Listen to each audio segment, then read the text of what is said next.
Pride and Prejudice by Jane Austen. Chapter 60.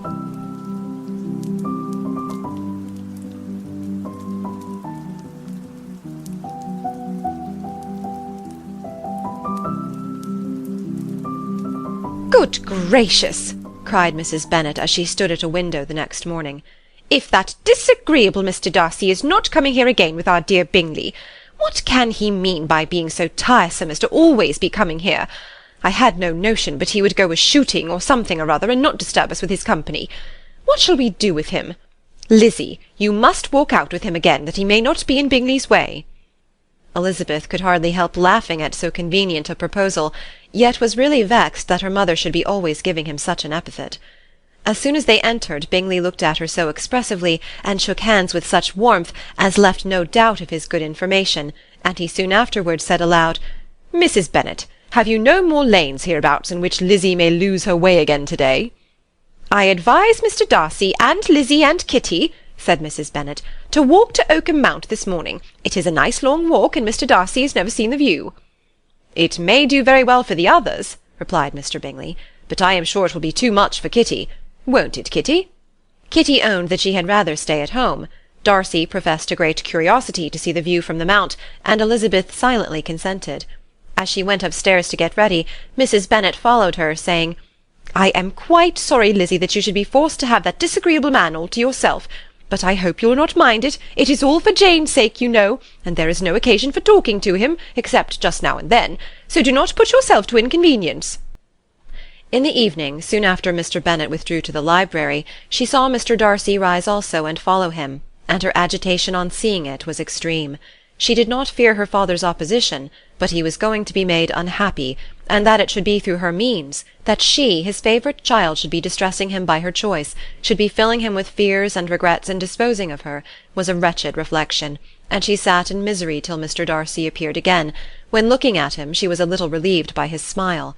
In a few minutes he approached the table where she was sitting with Kitty, and while pretending to admire her work, said in a whisper, "Go to your father, he wants you in the library."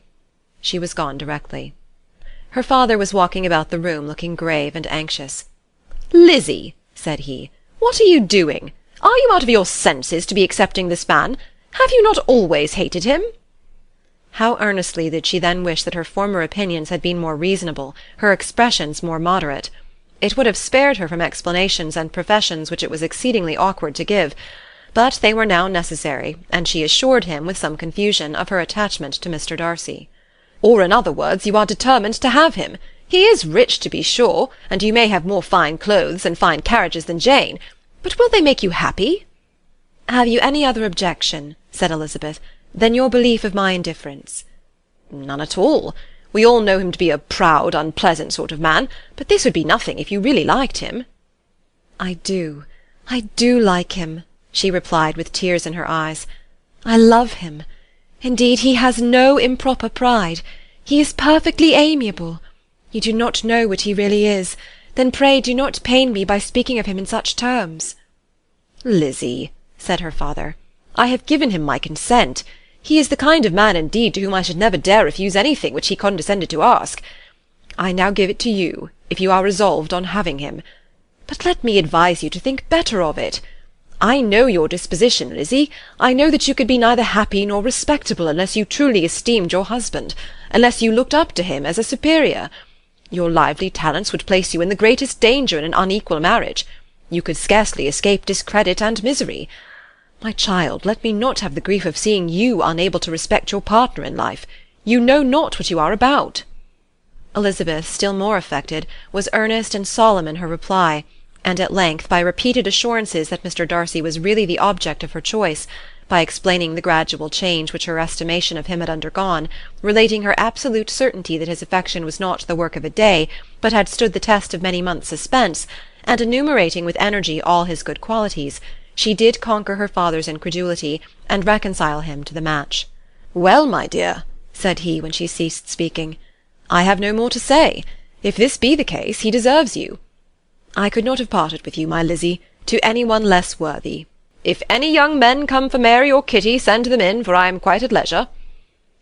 Elizabeth's mind was now relieved from a very heavy weight, and after half an hour's quiet reflection in her own room, she was able to join the others with tolerable composure. Everything was too recent for gaiety, but the evening passed tranquilly away. There was no longer anything material to be dreaded, and the comfort of ease and familiarity would come in time. When her mother went up to her dressing-room at night, she followed her and made the important communication. Its effect was most extraordinary, for on first hearing it, Mrs. Bennet sat quite still, and unable to utter a syllable. Nor was it under many, many minutes that she could comprehend what she heard, though not in general backward to credit what was for the advantage of her family, or that came in the shape of a lover to any of them. She began at length to recover, to fidget about in her chair, get up, sit down again, wonder and bless herself. "Good gracious! Lord bless me! Only think! Dear me! Mr. Darcy! Who would have thought it? And is it really true? Oh, my sweetest Lizzy, how rich and how great you will be! What pin-money, what jewels, what carriages you will have! James is nothing to it, nothing at all! Ah, I am so pleased, so happy! Such a charming man, so handsome, so tall! Oh, my dear Lizzy, pray apologize for my having disliked him so much before. I hope you will overlook it. Dear, dear Lizzy! A house in town, everything that is charming! 3 daughters married, 10,000 a year! Oh, Lord, what will become of me? I shall go distracted." This was enough to prove that her approbation need not be doubted, and Elizabeth, rejoicing that such an effusion was heard only by herself, soon went away. But before she had been 3 minutes in her own room, her mother followed her. "My dearest child," she cried, "I can think of nothing else. 10,000 a year, and very likely more. 'Tis as good as a lord. And a special licence. You must and shall be married by a special licence. But, my dearest love, tell me what dish Mr. Darcy is particularly fond of, that I may have it to-morrow." Elizabeth had the satisfaction of seeing her father taking pains to get acquainted with him, and Mr. Bennet soon assured her that he was rising every hour in his esteem. "I admire all my 3 sons-in-law highly," said he. "Wickham, perhaps, is my favourite, but I think I shall like your husband quite as well as Jane's." Elizabeth's spirit soon rising to playfulness again, she wanted Mr. Darcy to account for his having ever fallen in love with her. "How could you begin?" said she. "I can comprehend your going on charmingly when once you had made a beginning, but what could set you off in the first place?" "I cannot fix on the hour, or the spot, or the look, or the words which laid the foundation. It is too long ago. I was in the middle before I knew that I had begun." "My beauty you had early withstood, and as for my manners, my behaviour to you was at least always bordering on the uncivil, and I never spoke to you without rather wishing to give you pain than not. Now be sincere. Did you admire me for my impertinence?" "For the liveliness of your mind, I did." "You may as well call it impertinence at once. It was very little less. The fact is that you were sick of civility, of deference, of officious attention. You were disgusted with the women who were always speaking and looking and thinking for your approbation alone. I roused and interested you because I was so unlike them. Was there no good in your affectionate behaviour to Jane while she was ill at Netherfield?" "Dearest Jane! Who could have done less for her? But make a virtue of it by all means. My good qualities are under your protection, and you are to exaggerate them as much as possible. And in return it belongs to me to find occasions for teasing and quarrelling with you as often as may be. And I shall begin directly by asking you what made you so unwilling to come to the point at last. What made you so shy of me when you first called, and afterwards dined here? Why, especially when you called, did you look as if you did not care about me?" "Because you were grave and silent, and gave me no encouragement." "But I was embarrassed." "And so was I." "You might have talked to me more when you came to dinner." "A man who had felt less might." "Lady Catherine has been of infinite use, which ought to make her happy, for she loves to be of use. But tell me, what did you come down to Netherfield for? Was it merely to ride to Longbourn and be embarrassed, or had you intended any more serious consequence?" "My real purpose was to see you, and to judge, if I could, whether I might ever hope to make you love me. My avowed one, or what I vowed to myself, was to see whether your sister was still partial to Bingley, and if she were, to make the confession to him which I have since made." From an unwillingness to confess how much her intimacy with Mr. Darcy had been overrated, Elizabeth had never yet answered Mrs. Gardiner's long letter. But now, having that to communicate which she knew would be most welcome, she was almost ashamed to find that her uncle and aunt had already lost 3 days of happiness, and immediately wrote as follows: "I would have thanked you before, my dear aunt, as I ought to have done, for your long, kind, satisfactory detail of particulars, but to say the truth, I was too cross to write. You supposed more than really existed. But now suppose as much as you choose, give a loose rein to your fancy, indulge your imagination in every possible flight which the subject will afford, and unless you believe me actually married, you cannot greatly err. You must write again very soon, and praise him a great deal more than you did in your last. I thank you again and again for not going to the lakes. How could I be so silly as to wish it? Your idea of the ponies is delightful. We will go round the park every day. I am the happiest creature in the world. Perhaps other people have said so before, but not one with such justice. I am happier even than Jane. She only smiles. I laugh. Mr. Darcy sends you all the love in the world that he can spare from me. You are all to come to Pemberley at Christmas. Yours, etc." Mr. Darcy's letter to Lady Catherine was in a different style, and still different from either was what Mr. Bennet sent to Mr. Collins, in reply to his last. "Dear Sir, I must trouble you once more for congratulations. Elizabeth will soon be the wife of Mr. Darcy. Console Lady Catherine as well as you can. But if I were you, I would stand by the nephew. He has more to give. Yours sincerely, etc." Before any answer could arrive from Mr. Collins, or any congratulations to Elizabeth from his wife, the Longbourn family heard that the Collinses were come themselves to Lucas Lodge. The reason of this sudden removal was soon evident. Lady Catherine had been rendered so exceedingly angry by the contents of her nephew's letter, that Charlotte, really rejoicing in the match, was anxious to get away till the storm was blown over. At such a moment the arrival of her friend was a sincere pleasure to Elizabeth, though in the course of their meeting she must sometimes think the pleasure dearly bought, when she saw Mr. Darcy exposed to all the parading and obsequious civility of her husband. He bore it, however, with admirable calmness. He could even listen to Sir William Lucas, when he complimented him on carrying away the brightest jewel of the country, and expressed his hopes of their all meeting frequently at St. James's, with very decent composure.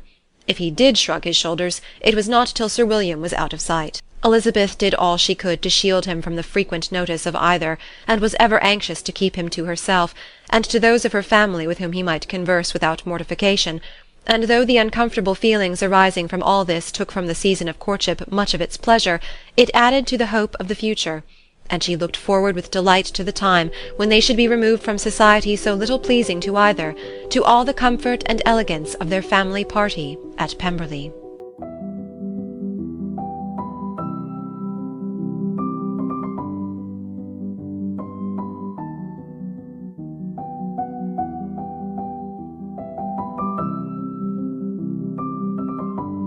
Chapter 61. Happy for all her maternal feelings was the day on which Mrs. Bennet got rid of her 2 most deserving daughters. With what delighted pride she afterwards visited Mrs. Bingley, and talked of Mrs. Darcy, may be guessed. I wish I could say, for the sake of her family, that the accomplishment of her earnest desire in the establishment of so many of her children produced so happy an effect as to make her a sensible, amiable, well-informed woman for the rest of her life, though perhaps it was lucky for her husband, who might not have relished domestic felicity in so unusual a form, that she was still occasionally nervous and invariably silly. Mr. Bennet missed his second daughter exceedingly. His affection for her drew him oftener from home than anything else could do. He delighted in going to Pemberley, especially when he was least expected. Mr. Bingley and Jane remained at Netherfield only a 12-month. So near a vicinity to her mother and Meryton relations was not desirable even to his easy temper or her affectionate heart. The darling wish of his sisters was then gratified. He bought an estate in a neighbouring county to Derbyshire, and Jane and Elizabeth, in addition to every other source of happiness, were within 30 miles of each other. As for Wickham and Lydia, their characters suffered no revolution from the marriage of her sisters. He bore with philosophy the conviction that Elizabeth must now become acquainted with whatever of his ingratitude and falsehood had before been unknown to her, and in spite of everything, was not wholly without hope that Darcy might yet be prevailed on to make his fortune. The congratulatory letter which Elizabeth received from Lydia on her marriage explained to her that, by his wife at least, if not by himself, such a hope was cherished. The letter was to this effect: "My dear Lizzy, I wish you joy. If you love Mr. Darcy half as well as I do my dear Wickham, you must be very happy. It is a great comfort to have you so rich, and when you have nothing else to do, I hope you will think of us. I am sure Wickham would like a place at court very much, and I do not think we shall have quite money enough to live upon without some help. Any place would do, of about 300 or 400 a year, but however do not speak to Mr. Darcy about it, if you had rather not. Yours, etc." As it happened that Elizabeth had much rather not, she endeavoured in her answer to put an end to every entreaty and expectation of the kind. Pemberley was now Georgiana's home, and the attachment of the sisters was exactly what Darcy had hoped to see. They were able to love each other even as well as they intended. Georgiana had the highest opinion in the world of Elizabeth, though at first she often listened with an astonishment bordering on alarm at her lively, sportive manner of talking to her brother. He, who had always inspired in herself a respect which almost overcame her affection, she now saw the object of open pleasantry. Her mind received knowledge which had never before fallen in her way. By Elizabeth's instructions, she began to comprehend that a woman may take liberties with her husband which a brother will not always allow in a sister more than 10 years younger than himself. With the Gardiners they were always on the most intimate terms. Darcy, as well as Elizabeth, really loved them, and they were both ever sensible of the warmest gratitude towards the persons who, by bringing her into Derbyshire, had been the means of uniting them. End of Pride and Prejudice by Jane Austen.